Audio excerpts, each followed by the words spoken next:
Resumen de la Biblia del libro Eclesiastés. Parte número 6. La insatisfacción humana. Capítulo 6, versículo 1 al 12. Introducción. Bienvenidos a este nuevo capítulo del libro de Eclesiastés, un libro que no teme enfrentarse a las preguntas más profundas del alma humana. En esta ocasión, nos sumergimos en uno de los pasajes más provocadores, sinceros y, a la vez, conmovedores de toda la obra del predicador, el capítulo 6, versículos del 1 al 12. Aquí se pone en evidencia una verdad que muchos conocen, no por estudio, sino por experiencia. La vida puede estar llena de logros, posesiones y prestigio, y aún así sentirse vacía. Es una paradoja difícil de aceptar, pero imposible de ignorar. Hay personas que parecen tenerlo todo, riquezas, éxito, larga vida, muchos hijos, pero que no logran experimentar ni paz, ni alegría, ni plenitud. Viven rodeados de abundancia, pero sus almas siguen sedientas. El predicador, con su estilo directo, valiente y profundamente humano, expone este mal como común entre los hombres. Es decir, no se trata de un caso aislado o excepcional, sino de una herida silenciosa que recorre la historia de la humanidad, el anhelo insaciable, el vacío que ninguna cosa externa puede llenar. Este capítulo no es una crítica amarga a la vida, ni una condena a los bienes materiales. Es una invitación a reflexionar. ¿Por qué, teniendo tanto, podemos sentirnos tan insatisfechos? ¿Qué ocurre cuando se pierde la capacidad de disfrutar? ¿Qué sentido tiene todo lo que alcanzamos, si no hallamos contentamiento en el corazón? A través de imágenes poderosas, preguntas abiertas y afirmaciones impactantes, el predicador nos conduce hacia una comprensión más profunda de lo que significa vivir con propósito. Nos recuerda que la verdadera riqueza no está en tener más, sino en saber recibir cada día como un regalo, y vivirlo con sabiduría, gratitud y conexión con Dios. En este capítulo descubriremos que la insatisfacción no se cura con más cosas, sino con más sentido. Que no es más feliz el que más posee, sino el que aprende a disfrutar sinceramente lo que tiene. Prepárate para una reflexión desafiante y necesaria, que desnuda ilusiones y abre el camino hacia una vida más auténtica, libre y significativa. Versículos 1 y 2. El caso del hombre que lo tiene todo, pero no lo disfruta. Hay un mal que he visto debajo del cielo, y muy común entre los hombres. Así comienza el predicador este capítulo con una observación que, aunque antigua, sigue siendo tan vigente como el primer día. La vida puede ofrecerlo todo externamente, pero privar internamente del gozo para disfrutarlo. Aquí no se habla de la pobreza, del sufrimiento abierto o de la lucha por sobrevivir. No. Lo que el predicador señala es una tragedia mucho más sutil y silenciosa, la del hombre que tiene riquezas, posesiones, honor, reconocimiento social, todo lo que su corazón codició alguna vez. A los ojos del mundo, ha alcanzado el éxito. Pero por dentro, su alma no logra experimentar satisfacción. Y nada le falta de todo lo que desea su alma, pero Dios no le da facultad de disfrutarlo. Este contraste es estremecedor. ¿Cómo puede alguien tenerlo todo y, al mismo tiempo, no sentir nada? La respuesta está en el don del disfrute. Porque no basta con poseer bienes o experimentar logros. La verdadera alegría, el gozo profundo, no nace de las cosas externas, sino de una gracia interior que solo Dios puede conceder. Puede que este hombre esté rodeado de abundancia, pero no tiene paz. Puede que su mesa esté llena, pero su alma está vacía. ¿Por qué? Tal vez está dominado por el temor de perderlo todo.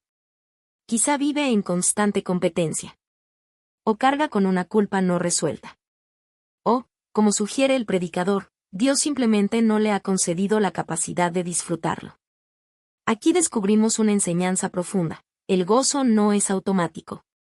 No viene por cantidad, sino por comunión con Dios. No todos los que tienen disfrutan, y no todos los que disfrutan tienen. La clave no está en la posesión, sino en la percepción. Sino que lo disfrutan los extraños. Y para colmo, lo que él tanto acumuló y planeó disfrutar, termina en manos de otros.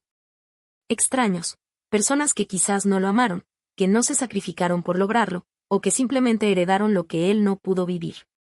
El esfuerzo, la planificación, las noches sin dormir, todo termina siendo usufructuado por otro. Y con ello, llega el sentido de vacío y frustración más profundo. El predicador concluye con una sentencia fuerte pero precisa. Esto es vanidad, y mal doloroso.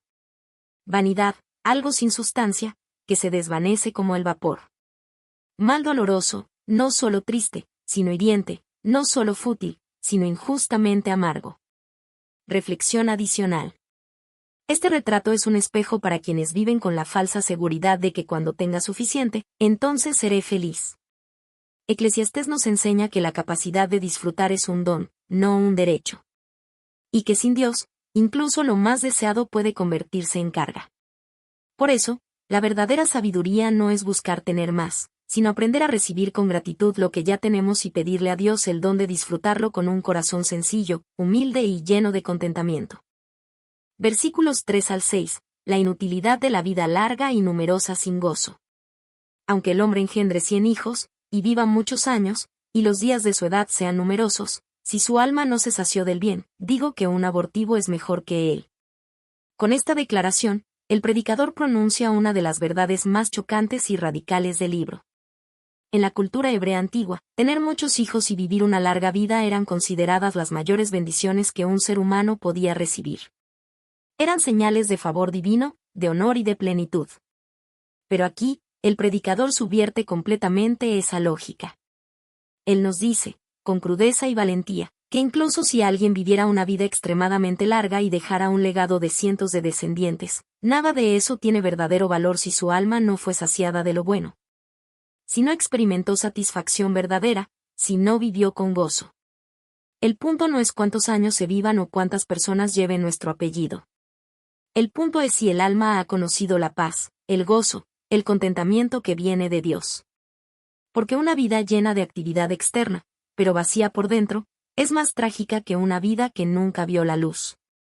Aunque aquel no vio el sol, ni nada conoció, más descanso tiene este que aquel.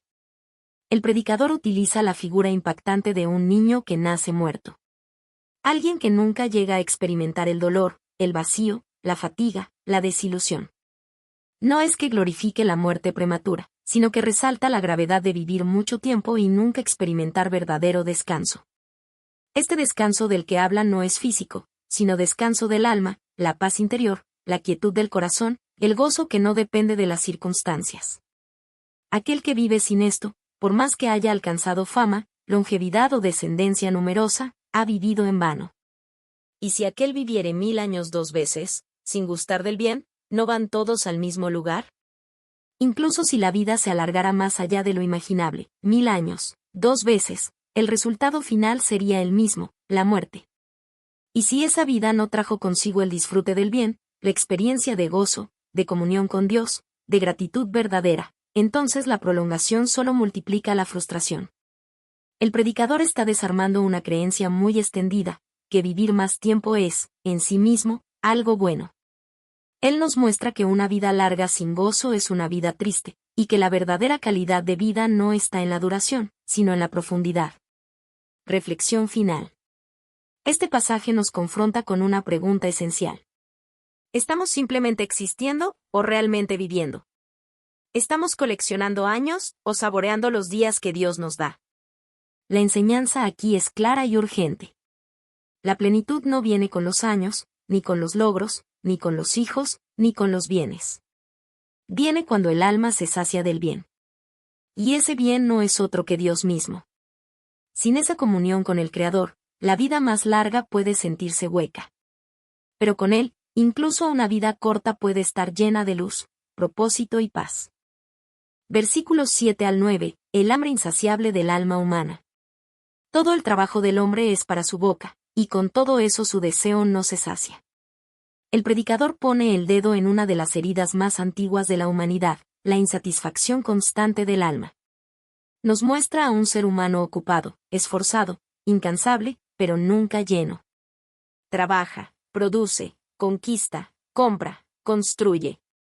Y todo lo que hace tiene una finalidad inmediata, llenar su boca, cubrir sus necesidades físicas. Sin embargo, aun cuando logra eso, y más, su deseo profundo sigue insatisfecho. ¿Por qué? Porque el alma tiene un hambre distinta, una necesidad más profunda que la del cuerpo. Una necesidad que no se calma con comida, ni con posesiones, ni con logros, sino con sentido, con verdad, con propósito, con Dios.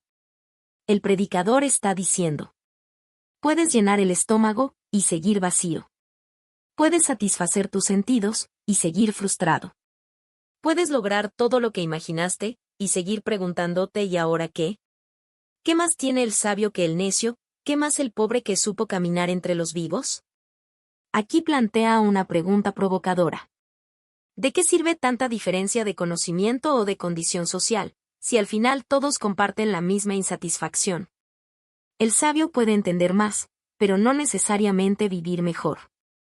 El pobre puede actuar con prudencia, pero sigue expuesto al mismo ciclo de deseo insaciable. La sabiduría y la prudencia, por valiosas que sean, no garantizan plenitud. La raíz del problema está en el corazón humano, no solo en las circunstancias. Más vale vista de ojos que deseo que pasa. Esta frase encierra una perla de sabiduría. Podríamos traducirla así: es mejor disfrutar plenamente lo que tienes ante ti, que perseguir lo inalcanzable. El deseo que pasa es esa ilusión constante de que algo más traerá la felicidad. Ese si tan solo tuviera, que nunca termina. El predicador desarma esa mentalidad ansiosa y nos invita a vivir el presente, a ver con gratitud lo que ya tenemos frente a nuestros ojos. La verdadera sabiduría no está en desear más, sino en saber ver, saborear y agradecer lo que ya se nos ha dado. No se trata de resignación, sino de redención del momento presente. Cuando vemos con los ojos del alma, el ahora deja de ser insuficiente y comienza a ser sagrado. Reflexión adicional. Este pasaje nos enseña que el problema no es el deseo en sí, sino su desorden. El alma necesita más que logros, necesita reposo, dirección y comunión con su Creador. La gratitud es la clave para vivir con plenitud lo que ya poseemos. La carrera interminable por más es una trampa que roba el gozo de lo que es. Porque al final, el alma que aprende a disfrutar lo que Dios le ha dado, ha hallado el secreto de la satisfacción verdadera. Versículos 10 al 12, el límite del conocimiento humano. Lo que fue, ya es nombrado, y se sabe que es hombre, y que no puede contender con el que es más fuerte que él. Con estas palabras, el predicador da un paso más allá de la frustración por lo material o lo circunstancial. Ahora entra en el terreno de la realidad más profunda: el ser humano es limitado. No somos dioses. No tenemos el control del tiempo, ni del destino, ni del futuro. Ni siquiera entendemos por completo nuestro presente. Lo que fue, ya es nombrado, es decir, el curso de la historia y la naturaleza humana no son nuevos. Todo lo que sucede ya tiene nombre, ya fue observado, ya fue registrado de algún modo. La vida repite sus ciclos, y nosotros, por más que soñemos con dominarlos, seguimos siendo los mismos, hombres frágiles, pasajeros, vulnerables. Y ante esa realidad, no podemos contender con aquel que es más fuerte que nosotros. Esa expresión no es una crítica, sino una llamada a la humildad. Dios es más fuerte. Él es eterno, sabio, soberano. Nosotros, por contraste, somos finitos, incompletos y necesitados. Intentar disputar con Dios el rumbo de las cosas es inútil. Y sin embargo, con frecuencia lo intentamos, cuestionamos, exigimos, racionalizamos, hasta que el alma se agota. Ciertamente las muchas palabras multiplican la vanidad. ¿Qué más tiene el hombre? Hablar más, pensar más, especular más, no siempre nos da más luz.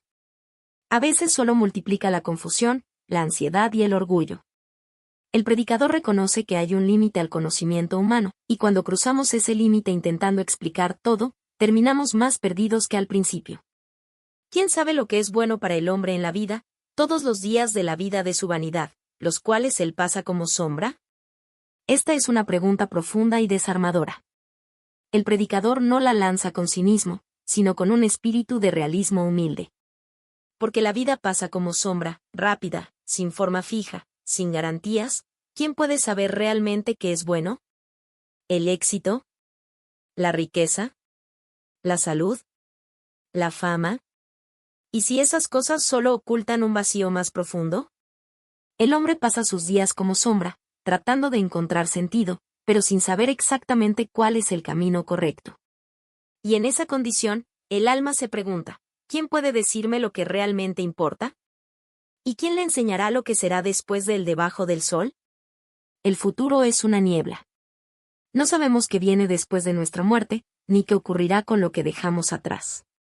El predicador, al no tener una revelación clara del más allá como la que ofrece el Nuevo Testamento, se queda en el misterio, en la incertidumbre. Pero ese silencio no es desesperanza. Es una invitación a confiar, no en el conocimiento humano, sino en la sabiduría de Dios. Reflexión final. Este cierre del capítulo 6 es una llamada a la humildad y a la dependencia. Nos recuerda que el conocimiento humano es limitado. El control total sobre la vida es una ilusión. La sabiduría más profunda consiste en reconocer nuestra pequeñez y volvernos al Dios que sí conoce el principio y el fin. El predicador no nos deja con respuestas fáciles. Nos deja con preguntas que nos empujan hacia la fe. Porque cuando entendemos que no sabemos todo, aprendemos a confiar en el que lo sabe todo. Conclusión. El capítulo 6 de Eclesiastés no es simplemente una queja amarga ni una visión oscura de la existencia. Es, más bien, un llamado urgente a despertar, a mirar la vida con honestidad y sabiduría, a detenernos antes de seguir persiguiendo sombras. Este pasaje no critica la riqueza, la familia o la longevidad en sí. Lo que cuestiona es la falsa seguridad que depositamos en esas cosas, creyendo que ellas pueden darnos lo que solo Dios puede conceder, el gozo genuino, la paz del alma, la satisfacción interior. El predicador, con la autoridad de quien ha probado todo y ha quedado vacío, nos advierte que una vida larga y llena de posesiones no es necesariamente una vida feliz. Sin alegría, sin contentamiento, sin propósito, la existencia se vuelve una carga pesada, y el corazón se marchita aún en medio de la abundancia. Pero esta no es una palabra de condena, sino una invitación a vivir de otra manera. A reconocer que el gozo no se compra, se recibe. El sentido de la vida no se encuentra en tener más, sino en vivir con más gratitud y conciencia. El alma fue hecha para lo eterno, y por eso nunca se saciará solo con lo temporal. Este capítulo nos anima a no poner nuestras esperanzas en lo material, que pasa como la niebla. Reconocer que la vida sin gozo es una forma de muerte lenta. Aprender a disfrutar lo que ya tenemos, con gratitud, sin afán ni envidia. Y confiar en que solo Dios puede llenar el anhelo de eternidad que arde silenciosamente en el corazón humano. Porque tener no es igual a vivir, y vivir no es igual a disfrutar. Pero cuando dejamos de exigirle a la vida que nos satisfaga, y comenzamos a recibirla como un don inmerecido, algo cambia. Lo ordinario se vuelve sagrado. Lo simple se vuelve suficiente. Y entonces descubrimos la verdadera bendición, no en lo que poseemos, sino en saber que Dios está con nosotros.